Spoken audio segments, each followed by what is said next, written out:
Hello, everyone, and welcome to the very first Modern Sales Pros Fireside Chat of 2021. Today, I'm going to be chatting with my main man, Aaron, about the future of sales in 2030, sponsored by the team at Kronologic. We're going to hear a lot more about Aaron, his background, and Kronologic in a little bit. But Aaron, always great to have you on. Really excited to have you here today. Thanks, Richard. Absolutely. Happy to talk. And one of the things we always ask, and it's been a little while since you've been on an MSP event, so we always like to check in with our panelists, learn a little bit more about them. Any new hobbies or skills that you've picked up since the start of the pandemic? I would say more time than ever with my family. We've started to get to know the neighbors a little bit because where else are you going to go? So it's actually, I know my neighbors better. That's one thing I can say than I ever have before. And I don't think that would have happened if we were always on the go. So one upside of the pandemic. How about you? Only new hobbies I've developed is I've gotten really good at making an El Presidente cocktail, like really good at it. And now I'm on to the Hemingway daiquiri. So I'm not going to meet my neighbors. That's not non-goal. But the rum cabinet is fully stocked. If anybody wants tips on how to make those delicious drinks. And also MSP, right? MSP has been an amazing journey for us throughout the pandemic. We're going to give folks just another minute here to get in and get settled. And as people are getting ready, just going to say a few words about modern sales and certainly give Aaron a chance to introduce himself. For those of you who don't know, today's event is hosted by the team at Modern Sales Pros. Modern Sales Pros is the world's largest community for revenue leaders. So those are folks that are in sales management, sales development, sales enablement, sales and revenue operations, and the related supporting disciplines. We work together to create an environment for our community members where they can answer the questions they'd otherwise struggle to solve on their own. We do that through our robust online forum, so lots of great discussions there, through bringing speakers and content forward, like Aaron and what we're going to be talking about today, which is the future of sales and what that looks like in 2030. And once we're able to, we hope to get back to in-person events as well, which were always a ton of fun. And everything that we do for our community is free for our members, and really hope that everyone here who is not a member who will join.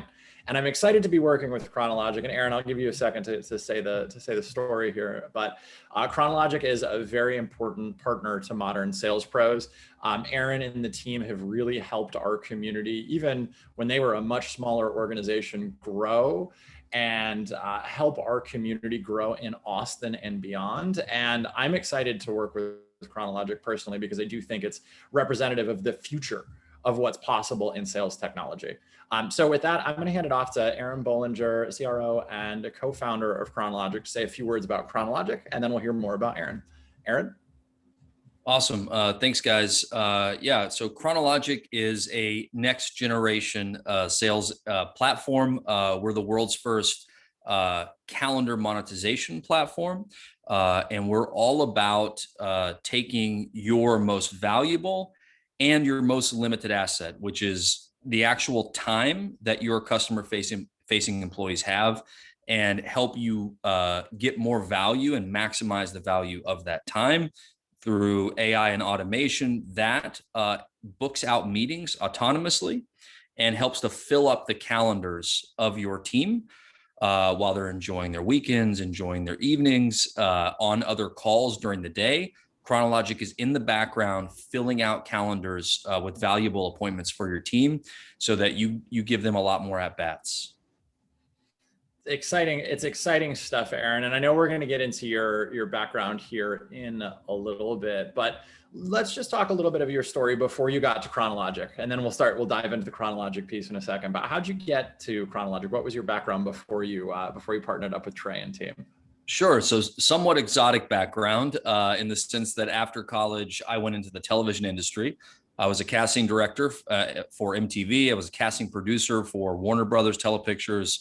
And I traveled the country for several years in television casting. If you remember Real World and Room Raiders and you know, a lot of these shows from back in the day.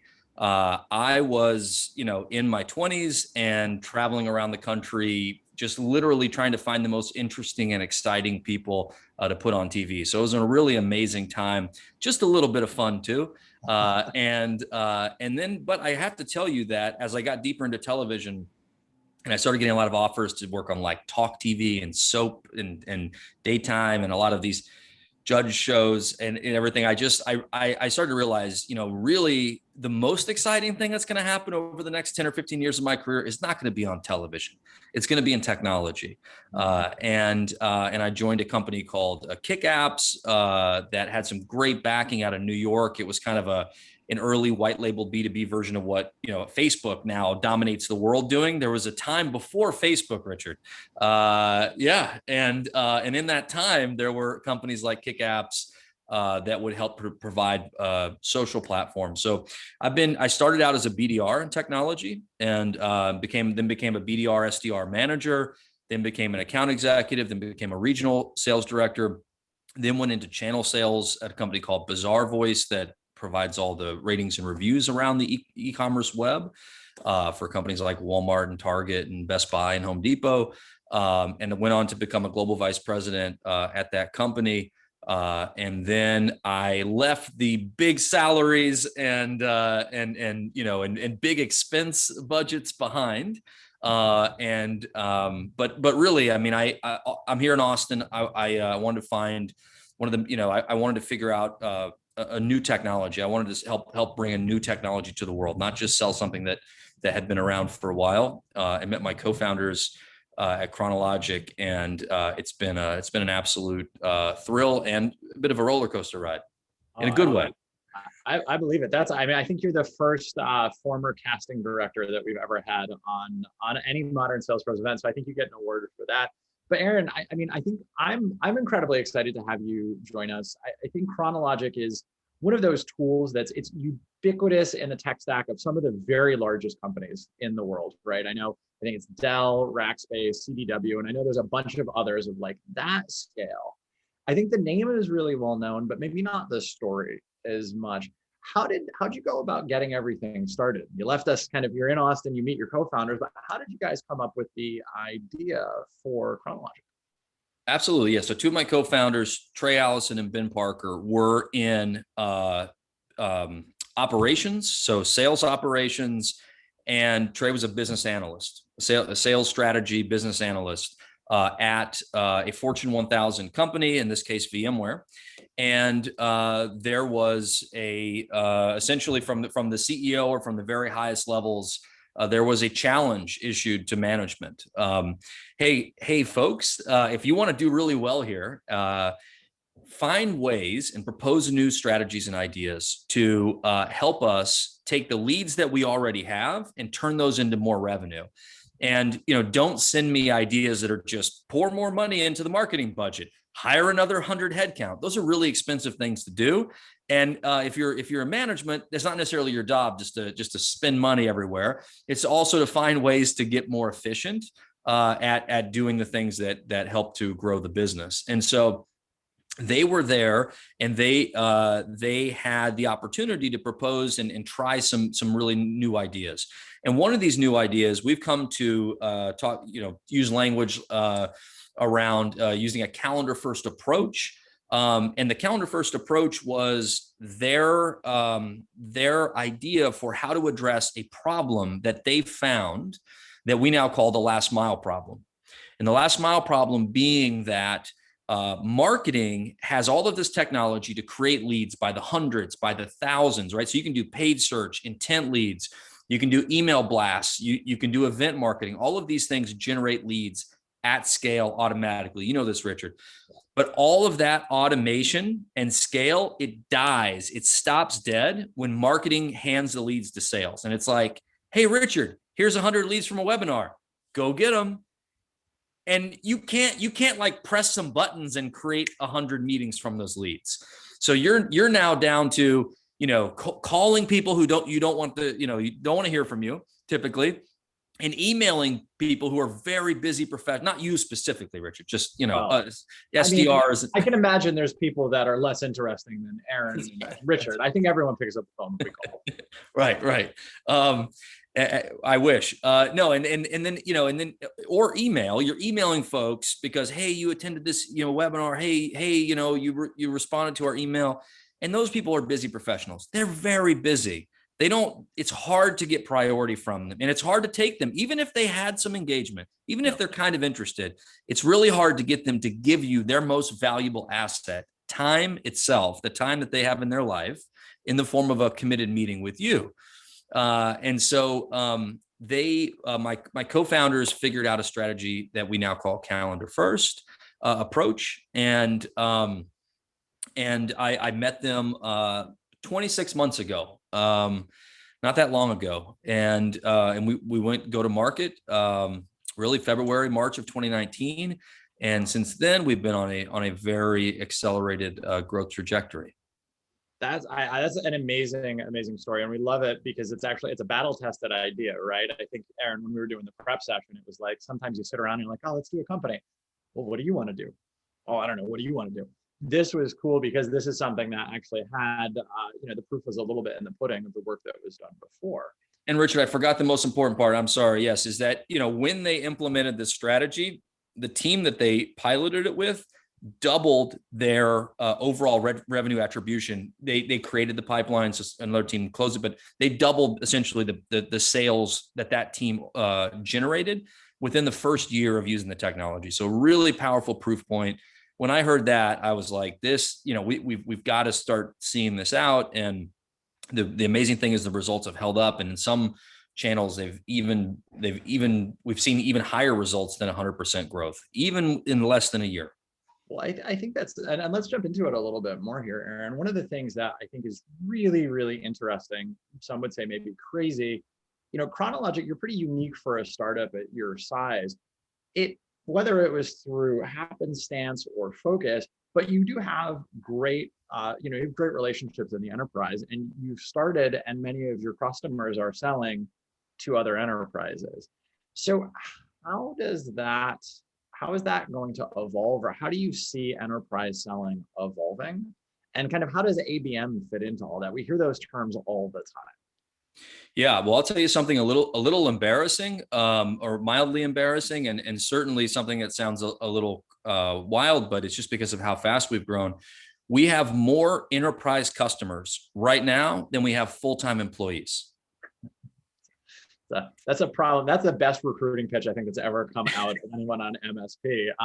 No, but I mean, really though, it feels like that is part of the future. There's so many organizations that are trying to crack the enterprise, and you kind of started there. How do you see that changing, or how has that even changed since the 19, 20 months you've been going at it? Well, I mean, yeah. Well, let me first and foremost say that I think about a continuum of sales difficulty, right? So if you're somebody that sells from a big company and you sell to small companies, I think that's like, I know that's hard work, but like that's not you don't need LeBron James to get that done, right? There you got a process and you run the process. If you're a big company selling to big companies, that's harder. If you're a small company selling to small companies, that can still be pretty hard because small companies can be skeptical of is really another small company really going to help me? I feel more comfortable investing in Google, buying some Google services. Okay, the very hardest of that spectrum, Richard, is you are David and you are selling to the Goliaths of the world. It's really, really hard to do that. So if you're a seller at an early stage company, one, email me. I'm interested in hiring you. That is successfully selling to those big multi-billion-dollar companies from a small company. I have more respect. I have the most respect for you because that's as hard as sales gets. But I do think that the current situation we're in has made that it allows the cream to rise to the top, so to speak, faster than ever before. Because literally in the past, you might not be able to sell into JP Morgan Chase or Amazon, Fortune number 1. if you literally didn't have the funds to literally get people out to those offices and build relationships in person, because when you're a small brand, it really takes relationships to get through with big companies. But now, you pretty much have the same, any little bitty company has the same effective T&E budget as the world's largest companies globally right now. That's never, ever been true before in the history of MSP and the history of the entire sales industry. So it's a special moment for enterprise selling. And what it means is it's really down to an amazing pitch, relationship building skills, and some other things. ABM is part of that. Do you want to talk about ABM a little bit, or what? Yeah, well, because I think I love that story, right? We've all got the same T&E budget, and I think you see there's kind of 2 or 3 trends that we're hearing a lot about in MSP. We're going to a complete account-based marketing or account-based selling motion. We're really trying to get that moving. Is that just a fad? Is that the future? Like, how does that frame up from your perspective, Aaron? Absolutely. I mean, I think about ABM as being another channel that's a perfect example of the last mile problem, which is to say that ABM has now made it possible. First of all, ABM is like the ultimate hotness in marketing. I think we can all agree on that. Like, no one's like, what's your email marketing strategy for 2021? Like, what are you trying? I mean, I'm not saying there aren't innovations in email, like video email is a good example, but I'm just saying, like, when you're a CMO these days, you're talking a lot about ABM and more than any other part of your marketing funnel. And ABM suffers from the last mile problem in a lot of ways, in the sense that, a good ABM platform, and there's the 6 Sense, Demandbase, Bombora, and many others, will give you dozens, hundreds, and even thousands of in-market leads. All of these companies right now are evaluating you or one of your competitors or a business problem that you solve. You should go talk to them now. The problem is, like we talked about earlier, how do you actually get in touch with hundreds of companies, the right people at hundreds of companies that in times that are available for your team? That doesn't scale. It's really hard. So ABM is all about finding the right prospect and who's in market, the right timing, the right prospects who are with the right timing.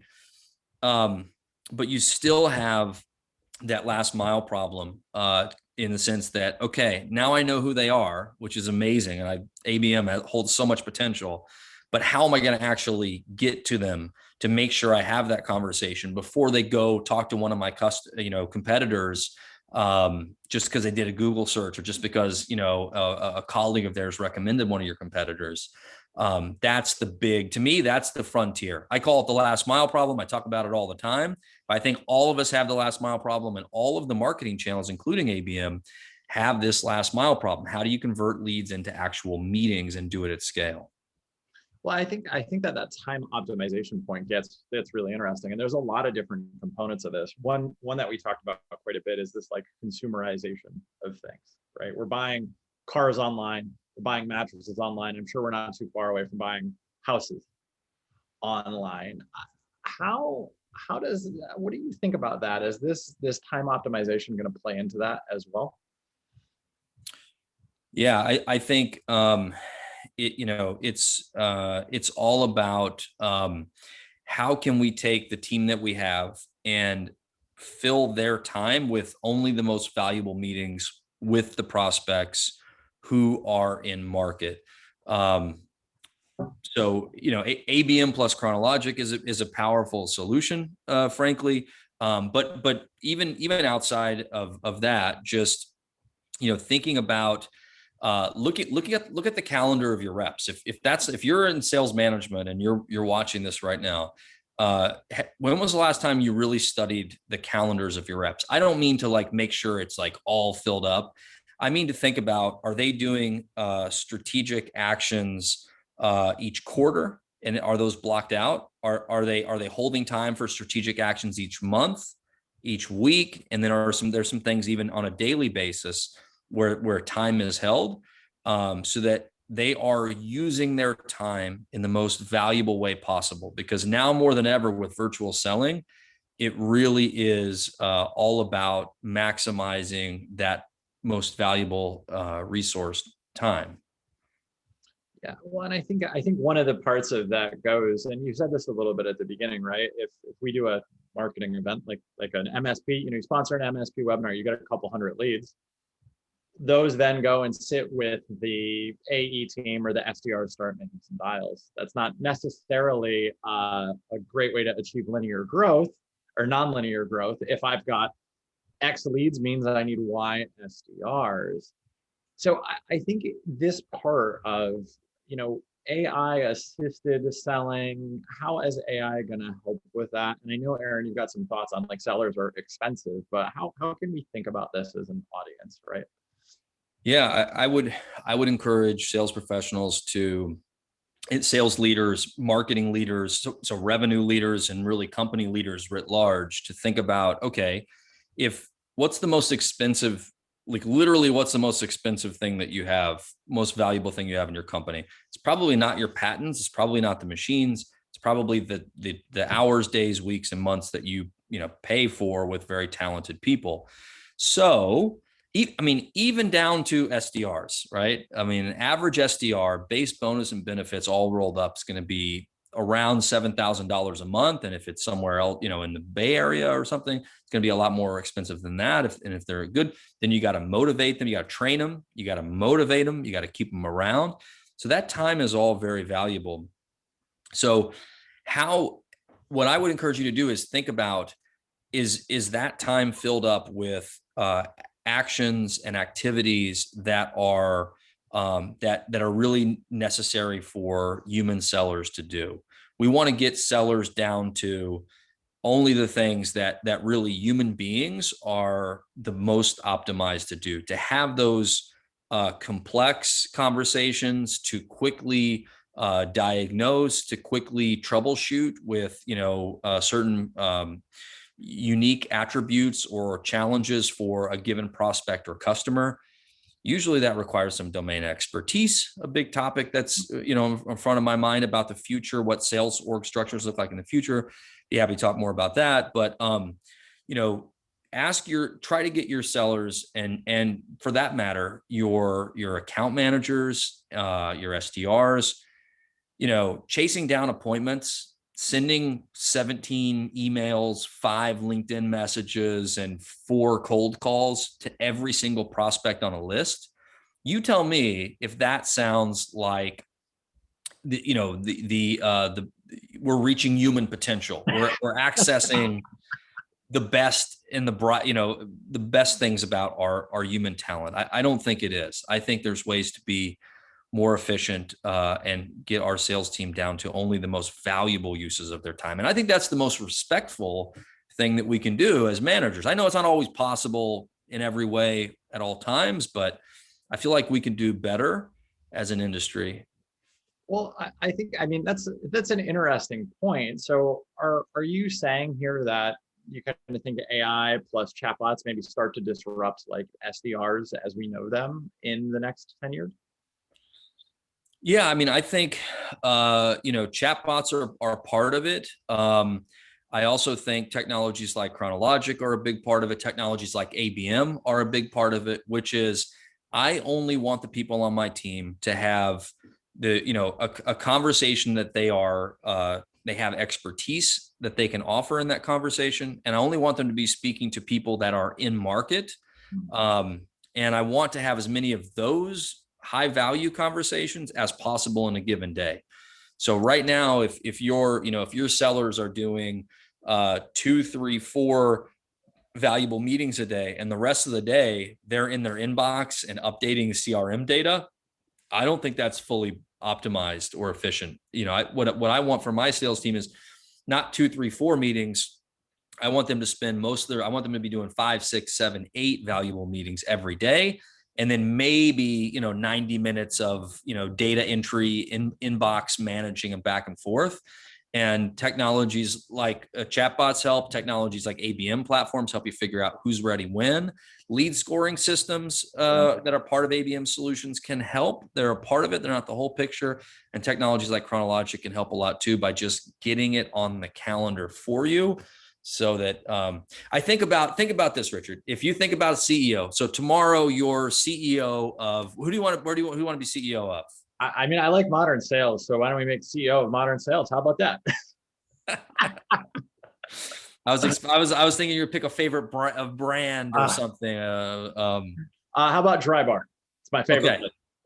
Oh, I don't know. Okay, this is fodder for later conversation. I don't know about this, but Richard's now CEO of Dry Bar.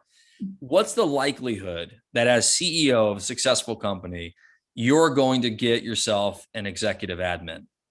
It's 1,000%. I've wanted one since I was an entry-level sales engineer. It's a goal. It's a career goal for me. Like, and it's yeah. I mean, almost 100% of CEOs in almost every industry in the world have executive admins. Why? Because managing your time and figuring out how to best use your time is almost a whole job in and of itself. And so I think technologies that help our sellers, we call them account executives. All right. Well, let's get our account executives a setup where they feel like a lot of that support is being done for them, so they can focus on doing the most high value attributes. It's an interesting point that Aaron's making here, and I'm going to call this out because I've picked up this from our prep sessions. The future isn't just doing what we've done in the past more quickly. It's letting the machine do the thing that the machine can do, and letting us as humans with our developed brains go through whatever is more advanced. So if your discovery questions are really just yes, no, there's a chance that that's a good thing that a chatbot will do at some point in time. So this is a great perspective, and I love part of the reason why I get fired up about Kronologic personally, and I'm excited to bring them for us, is this broader vision of it's really, this is what AI assisted, this is what the robots helping us take over the world really look like, as opposed to just, we're completely disrupted here. Absolutely. And I think, Aaron, the last part I wanted to hit on too, and you'd mentioned this kind of at the outset, but the team at Kronologic started out kind of in a non-coastal setting, right? You all started in Austin, right? Yes, we're headquartered right downtown Austin, 2nd Oasis Street, right across from Flower Child, if anybody knows the restaurant there, right across from the Google building in Austin, which is pretty nice. It's been great. I mean, I lived in New York. I worked out of Manhattan for many years. I love the coastal locations, but I will say that accessing great talent. Well, I should say this. There's a lot of talent that is talented people that can join your team that are on average much more accessible in a market like Austin or Boulder or Miami's becoming a hot spot. There's a number of places that where talent is more accessible. When you're on the coasts, a lot of times the top talent is they're all they're the world's largest companies that are employing them, and trying to pull them away from that would is a conversation like, hey, can you take a $200,000 pay cut next year? That's not a great way to start off a conversation to get people to join your team. So it's been really nice to start something out of Austin. I will say also, our very first few customers came from connections that we had here in town that were more accessible. I'm happy to move. I was happy to move beyond that, clients through friends at ASAP. But really early, like, nobody wants to be customer 1. Nobody even wants to be customer 10, as it just feels scary. Everybody wants to be like customer 100 in that impressive NASCAR deck with all the great companies already, so that I can't get fired for making this initiative. So that's been another benefit of building a company in a place like Austin. Well, and how you mentioned that there's kind of great talent there. It's an accessible market for others, but you're not still all in Austin, right? You're kind of hiring throughout, right? Yes. I now have folks on my team that I have literally never met in person, and they've been been reporting to me for almost a year. And so we have a team that spans the entire country, and I think we've got may even have a hire or two in Canada and maybe Europe at this point. And we've been able to expand much more quickly because I do believe that a lot of sales is going to stay virtual. I think it's always made sense, but because of habit, we would be like, no, I've got to fly out to Minneapolis before I meet with Target. I must meet with them in person. And if you we're going back to our time optimization, Richard, if you look at travel time, right? And just the lost hours that come from the added stress and energy expense associated with traveling. And you go, wow, okay, well, I could have done 5 more meetings or 8 more virtual meetings, and the time it took me to get there and get back. Was the difference in having that meeting in person versus Zoom? Was it worth 8 other meetings? Sometimes the answer is yes, but it's not very often. Well, I think there's another part too, and I know this is important to you when you build a culture. It's not just you're hiring great people on the team, you're building a great organization. When you think about travel, you're away from your bed, you're away from your family, your routine. If you like to work out in the morning or you have hobbies or things that you're a part of, you really are disruptive to the whole person.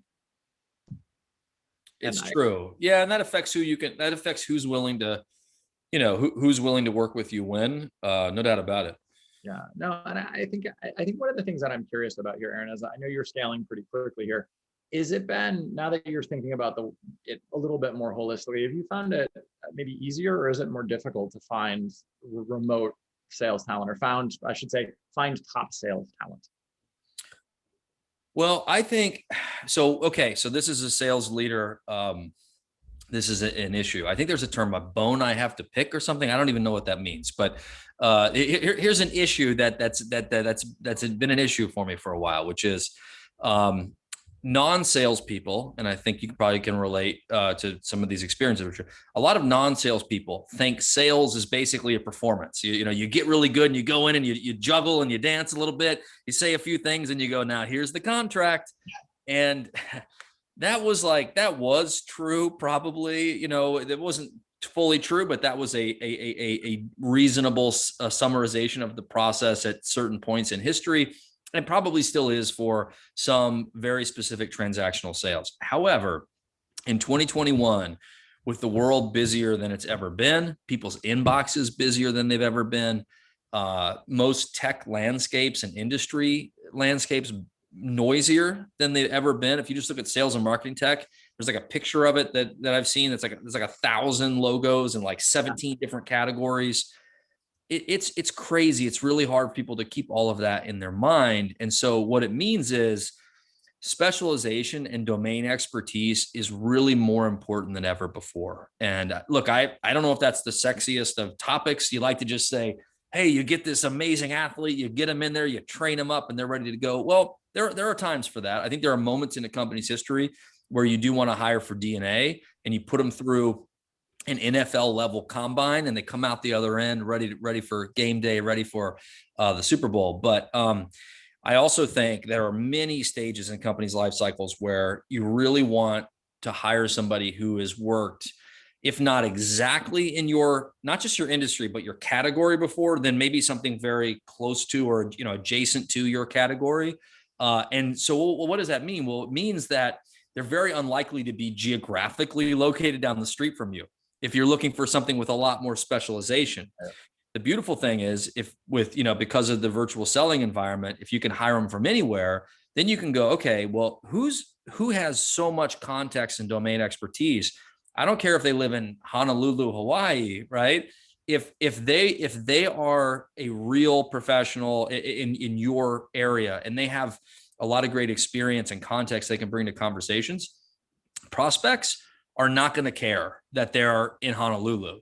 They're going to care that when they gave them 30 minutes of their time, they answered questions, they shared examples, they were talking to a true expert that they could trust and use that information to make decisions to more quickly arrive at the better decisions. That's really becoming the most important thing these days. Well, and it feels like that's the way that we're going, right? That's the future of what a seller looks like. They're not, you were in New York, right? That New York ad tech, let's go get martinis and grab a steak. Like, that's great. Aaron's in a steakhouse right now, but the buyer is so much more sophisticated now. You've got tools like G2 Crowd and Glassdoor. I can inspect your organization without ever talking to you.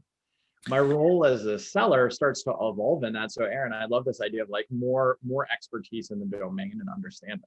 I really want to see a day, and I hope I don't make anybody sad or incited, but I really want to see a day where the thing like, I'm part of the Southeast team, I'm part of the Northwest region, I'm part of, like, I just think like that can't be true. That there's a few industries, sure, but generally speaking, broadly speaking, I think sales, now that it's more complicated than ever before and it's more intellectually sophisticated than ever before, it's time for us to level up on our org strategies and start to organize ourselves by actual solution expertise, vertical expertise, and less by, who lives in Atlanta and can, travel up to Chattanooga. Like, that can't be the level of sophistication that is a pinnacle of efficiency in 2030.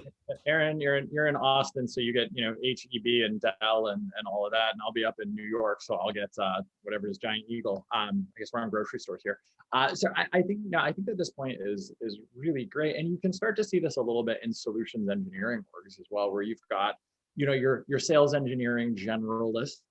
Then you've got the person who's, okay, this is my security expert, and this is my deployment expert, and this is my, and being a recovering sales engineer, I think that's interesting because those folks are a little bit more data driven, a little bit less quota driven than sellers. It's interesting to think about how that specialization evolves there. I hadn't actually thought of what you just said about like complete breakdown of the regions as well. It's an interesting thought.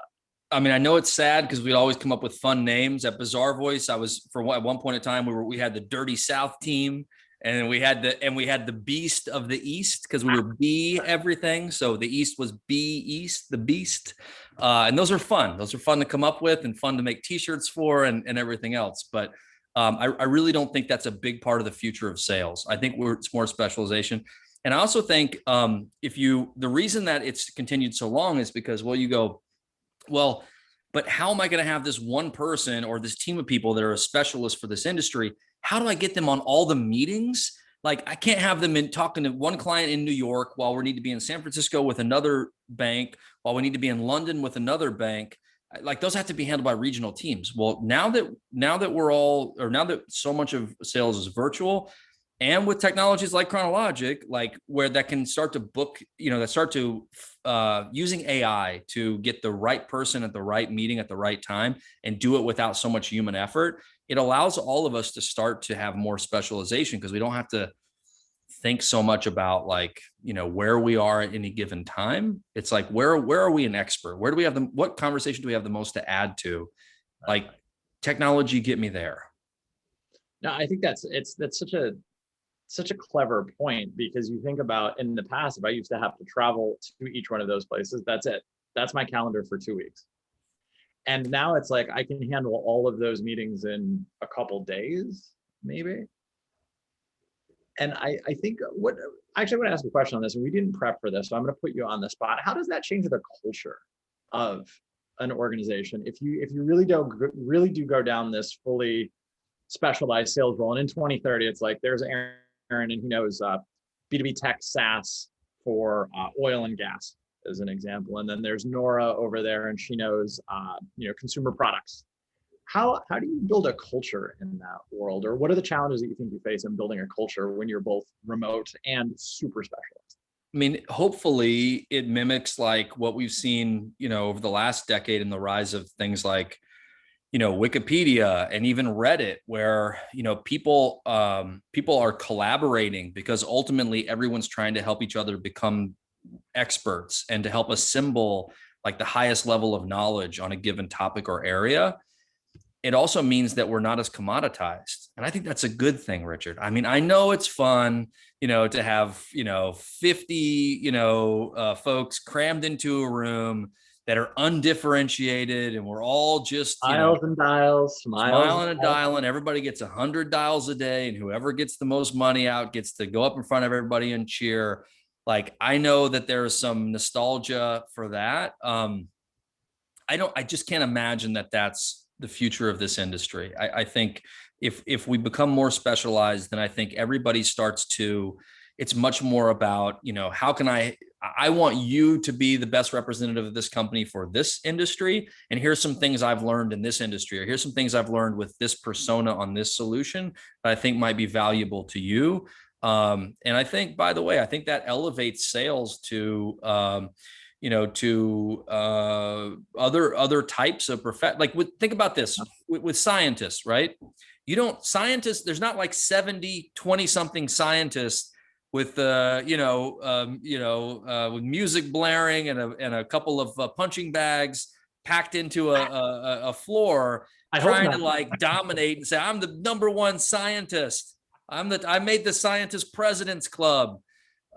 You can all learn from me. That doesn't happen. It's everybody has their own expertise, and they collaborate through journals and forums. And I know sales isn't going to be exactly like science for a long time, but I do think that as it becomes increasingly more intellectually challenging and more specialized, I do think that's the general direction we're headed. Oh, I think that lines up with something, and we've talked about this before. The future of even the chief revenue officer role is someone who's not a VP of sales who needed a promotion. It's a data-driven, operationally minded process, understands that there's a math component of building revenue. There's an art component of building revenue, and they can do those two things very very well. I mean, I'll be the first to say that I feel I feel a little when I see operations professionals being promoted to CROs that have never been sellers. I feel a little like, I'm going to call foul on that. Put in a year with a quota. If you've never owned a quota and now you're managing everybody that owns quotas, I think you're going to be, forget about how I feel. I don't think they're going to be all-star CROs. That said, the other side of it is just as strong or even stronger argument, which is just because you're the ultimate, alpha account executive closer, number one closer, does not mean you're going to be a great CRO. To your point, like the data is more important. The processes are more important than ever before. It's not the whole picture though, right? But it's a big part of it. I think it's the art and the science, right? And I think that's the part where the guys, and they were almost always guys that, Aaron and I came up with, that we learned from. It was all pace, volume, energy, dials. Those folks really didn't know how to sell SaaS. My first VP of sales came from on-prem SharePoint. There's a blast from the past, right? That was Google Docs for enterprises before there was the cloud, y'all. And so that person transitioning to SaaS takes the old tools, puts them forward, and we're like, well, none of this works. So I do, Aaron, I think it's interesting where it is a balance, right? I think there's quota pressure is unique. There's not a whole heck of a lot out there that's like quota pressure. Maybe there's a founder pressure. There's like a parent pressure, those sorts of things. Quota pressure is just this uniquely very unique. Dark. I don't want to say dark. It's a uniquely interesting experience to go through. And I don't know if our friends in ops have that day in and day out.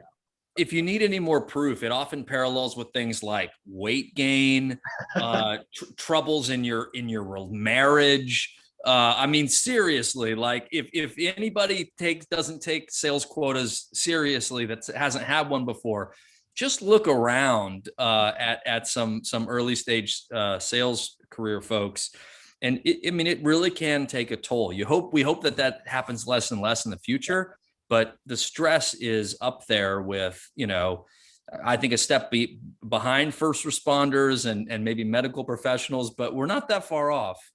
It's certainly a stressful job. Aaron, I want to fire, this has been on, I feel like we talk forever, which I'm sure we will after this. I wanted to fire just a couple of the registration questions that came in that I thought were really, really good before we wrap up here. One of these, it's interesting when we talked about ABM and we talked about that strategy, but how do you think inbound is going to change, or will inbound start to change as consumers become more sophisticated in the next 10 years? That's a good question. I think the ideal scenario is that Okay, so this is controversial, but so chat. Okay, chat's good. That said, I don't know how many chats you've done. A lot of chats I start, I quickly realize I'm filling out a bunch of information, and the ultimate outcome is they're like, "Oh, that's a good question. I should connect you with somebody, who like a salesperson or a support person." And I'm like, "Well, what am I doing if I'm answering all these questions for you?" And ultimately, you're just telling me to go talk to somebody who actually knows, actually has expertise that can answer my questions. That was not those aren't the best chat sessions. I know sometimes they're better than that, but I guess my point is, I don't think that, people can be available 24/7 for inbound. So right now everybody's concentrating. I want to shrink that time to respond, Speed right? to lead, right? Like 5 minutes or less. And we talk about that at Kronologic a lot, right? Like 5 minutes is so much better than 5 hours, and 60 seconds is better than 300 seconds. And, and that is true. At the same time, I think the most important thing is connecting the right prospect with the right expert to answer their questions. And the connection doesn't have to take place right away, but I think the making it, I think a calendar invitation for a meeting with the person who has expertise, getting that to them right away is key.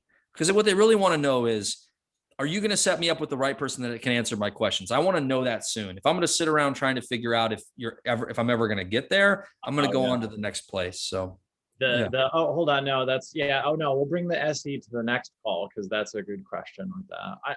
I think this is a great question because of what Aaron was talking about. I think personally, the next evolution of this inbound is actually at some point in time behind the scenes that goes from a chatbot to a person. But Aaron, what you were talking about right there is like there's a break in the future. Maybe I'm wrong on this, but I think in the future that starts to move into, it transitions from a bot, it gets to a certain point, and then there's somebody on a keyboard that picks it up from a queue. That exists, and you see that in that's an old school help desk support self-service thing.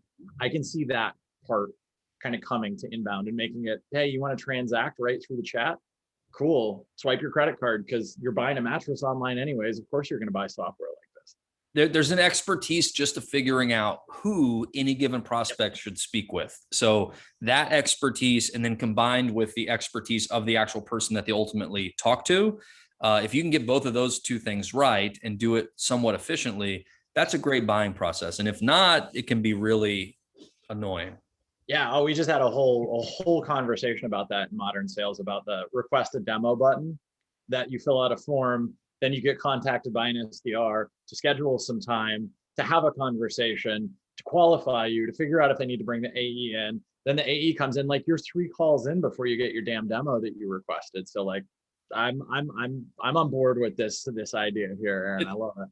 At Kronologic.ai, our website, if you go to request a demo, it just says, what's your email? You put in your email, you click book a meeting. You just single click just the email, book a meeting.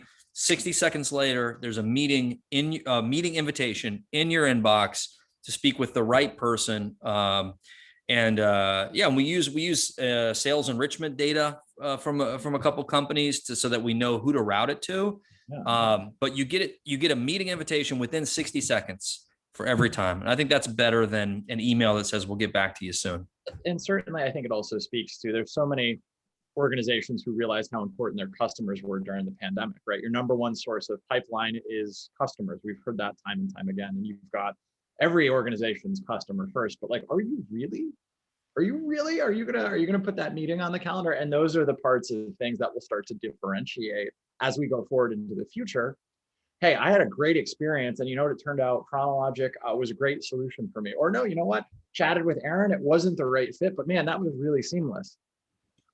I go and chat with one of, maybe a competitive solution. It's a terrible experience. You start to differentiate on the sales experience, right? Even if the product is maybe not exactly the right fit. So I think it's an interesting point there.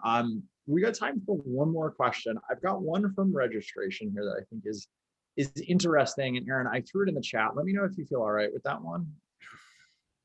If not, I've got a few that I can pull from as well. Sure. I'm not shy. You could have put almost anything in there except, why didn't you dress better, or what's wrong with your hairstyle? Anything like that, I might have. I thought you dressed great. I complimented you. I like the outfit. All right. So last question for Aaron here before we wrap. What do you think the future of more traditional industries like CPG or food and beverage? What does sales look like for them? I think it's all about account expansion, and I think it's all about proactive account expansion. So right now, in almost every industry, everybody on this watching this right now has probably lived through one of these new product releases, one of these internal meetings where they're like, guys, we're about to release this great new product. It's going to be amazing. We're going to send out an email blast about it. We're going to give you some slides so that you can reference those slides next time you talk to your customers. We're going to do a press release, and most of all, we've got the product manager of this new product who's going to come up here right now and make an awkward product manager joke probably in front of the sales team that doesn't really land, but everybody laughs because they feel bad for him. And then plays some uplifting video and then tries to tell you like, okay, Richard, Nora, Aaron, next time you're out talking to customers, make sure and remember to talk about this new product and tell them about feature X, Y, and Z. Let's go get them. And they play some music. The person leaves the stage, and the salespeople leave, and people are using the restroom, grabbing some coffee. And I hear in the background, one of them goes, yeah, no way I'm introducing that product to my client Procter and Gamble. It sucks. It doesn't even compare to what they're using for it today. I am not putting that attached to myself. So this is new products in general. When you look at CPG, food, bev, and really all industries, what you have to do is you have to get better at operationalizing the new product launch or approaching your customers with that general solution, like business problem, right? And we at Kronologic, we do that with calendar invites. So we have calendar invites that go out that say things like, having trouble converting your event leads. Would you like to see more pipeline directly from your event marketing? Would you like to be able to roll out new product launches faster? Recommendations from Kronologic. So it's not about a product. We're reaching out very directly to offer you our expertise in solving a business problem that you have. And that allows us to upsell new products. And if you look at most of the big companies in the world, the most CPG, food, bev, and some of these other ones they're big companies. Most of them are big companies. You're rarely trying to get customer one for your first product. You're almost always trying to sell them something new. So I really think that being able to launch account expansion, upsell, cross-sell, or even just these thought leadership recommendation sessions that treat your clients like people and treat them well and give them value even before the sale is a big deal. And those expose sales opportunities, but I think approaching proactively, not waiting for them to come in, and approaching with a business solution and a value proposition is a big deal. I think there's a lot there, and there's a lot that's applicable across the board. Aaron, we're almost at wrap here. One of the questions we love to ask all the founders we have on the founder fireside chats as a wrap, we're a little bit like the island of misfit toys in sales. Like we're not like I didn't go to school for 10 years to have this role. You didn't go to CRO school and graduate and then do your internship as a CRO in some lab somewhere, right? We learned this all different ways. What advice do you have for someone on the call today who's maybe thinking about starting or founding a company? What advice do you have for them? Thank you for this question, Richard. Yeah, I want to share some advice that I've never heard anybody else give. I look at your career. I would advise that you look at your career as a series of risk-reward ratios, which is to say that, one, if you're in sales and you're working like crazy and you're making money, save some of that money, invest some of that money, because a career, when you zoom out, is like, okay, at first you're like, hey, I just need to learn the trade. I need to learn the skills. Well, then you're like, okay, I want to go into, management. So first you're like, okay, I'm okay with quotas. That's a big risk in and of itself. Then you go, okay, I'm okay with helping myself and other people achieve quotas. That's an even bigger risk. It doesn't always pan out. But if you nail it, the reward is bigger. Then you say, okay, I'm okay with I think I can build out a whole like vertical or a whole region or a whole, product line and build a business with, a part of the company within that. Well, that's a much bigger risk, but it also comes with a much bigger reward. And if you've been smart about leveling up, and then maybe the final one is, I think I can build a business from scratch, build a multi-billion-dollar company from scratch. That's a very big risk, but it also has a very big reward. So, if you're smart about saving and investing, listen, if you buy a Ferrari after your first big, or you buy a Rolex, right? Like that's like the base yeah, version of the Ferrari. after your very first big commission check, you know what that means? That means you're going to be stuck in that exact role an extra number of years to pay that off. So I recommend investing in yourself, saving money. That allows you to take on bigger and bigger and bigger risks at each kind of jump up in that risk reward ratio, because almost always in this life, but also in this career, more risk comes with bigger risks come with bigger rewards, but you've got to make sure that it's the right time for that level of risk. And if you think you can go like this, you're going to look stupid. You might win the lottery. You're probably 90% chance you're just going to look like an idiot. So start from here and level up that risk reward ratio. Maybe some people it's 17 steps, maybe some people it's 5 steps, but there's a number of steps, and just level it up. And you'll always feel like you're at least actualizing on what you could do. And sometimes you fail, but that's better than, sometimes staying in the same role for 15 years. Learn a hell of a lot from failure, oftentimes more than you do from being successful. Aaron, this was absolutely amazing. Wonderful advice. Great conversation. Aaron mentioned at the beginning, he and a lot of the team are in Austin. Aaron is our way of saying thank you. The team at Modern Sales Pros has made a donation to Lucille's 1913. It's a nonprofit in the Texas area that's focused on helping folks out with food insecurity.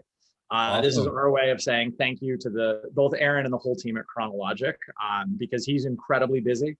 You gave us a ton of time. We feel like it's the least that we could do for all of the amazing, amazing content that you shared here. Thank you very much. That's wonderful. And we had the big freeze here like 6 weeks ago, and literally a lot of people were without power and water for a long time, and the stores were closed for quite a while too. So, I got a little taste of what is the family actually going to eat tonight? So, yeah, really appreciate you guys making that. It's awesome.